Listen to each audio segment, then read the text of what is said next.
ټولو ته د زړه د کومې نه سلام یم. السلام علیکم ورحمت الله وبرکاتو. چونکې ګرمي دی تاسو ناستی هم ډېر زیات وکړو، خو څو خبرې ضروري دي. یوم دفاع دی مطلب دا هم نه دی 1965 کې موږ کوم نوجوانانو کوم هغو شهادت ورکړو، بس دا همدا کافي دی. ضروري دا دی چې کله هغو مو دوباره چې کوم یو شی مثال پاتې شي په کار یې مو هغه نه زده کړه وکړو. هر یو هغه شی چې هغه کمونه یاد ساتي هغه دې دوپاره ساتي چې هغه نه کمونه زده کړه وکړي.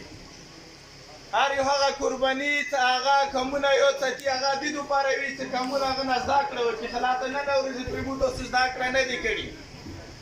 هر یو شی ذمهوران د فوج نه وي، د ملیشې نه وي، د حکومت نه وي. ځینې ذمهداریان د عوامو او د خلکو هم جوړېږي. موږ که د جنګ خبره کوو نو بیا په روډونو یاره وځو، که د جنګ خبره کوو بیا په ریلو په جلسو شکل کې یاره وځو، او که د جنګ خبره کوو بیا د هر ځای نه د تیاري والا مو هغه اوازونه راوځي. خو که بیا د خپلې علاقې نه نسخونې خبره وکړو، که بیا د خپلې علاقې نه د ترقي خبره وکړو، نو بیا تاسو چوکیا نه یې تیار. هر یو سړی تیار دی چې انډیا ته غېږه ورکړو. تاسو کې هر یو سړی تیار دی چې انډیا ته غېږه ورکړم، امریکې ته غېږه ورکړم، روس ته غېږه ورکړم. خو څه درته وایم چې د کلي کې ترقي سکیم دی تو دا ملکو کې خنډ جوړوي، هغه ته غېږه نه ورکوي. څه درته وایم چې دا د علاقې د ترقي شی دی دا واخله، هغه ته غېږه نه ورکوي. څه درته وایم چې داسې سره علاقې ته امن رسي، خوند رسي، خوشحالي رسي، ترقي ورسي، هغه ته غېږه نه ورکوي. خو د دنیا توپ او ټینګونو ته خو غېږه ورکولی شي.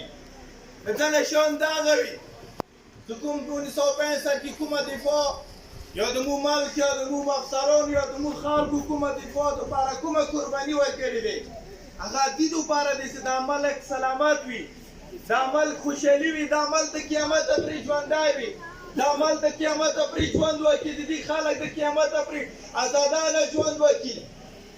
د دې دپاره قرباني ورکړې دی، دې دپاره نه چې صرف د دې یوه ورځ مو منو کوو چې په دغې ورځې مناسبت سره چې دې ورځې د ما آرمي یا د ما افسرانو یا د مو ځوانانو یا د قبایلو ځوانیانو قربانیانې ورکړي دي. نو تاسو ټولو ته زه سیایم چې دا شی یاد ساتو، خلک یا علاقه یا د علاقې خلک ځینو شیانو سره چې مزل شروع کړي هغه خلک ترقي موندي. همیشه دوپاره خپله دفاع دې دوپاره مه کوو.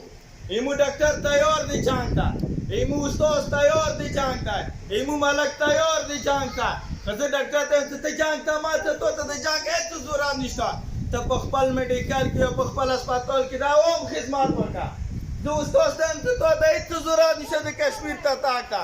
تو ته ضرورت دا دی چې سکول کې کوم بچی کوم پاکستانی بچی کوم ماشوم کوم روان نسل تو ته راسي ته هغه ته زده کړه ورکړه.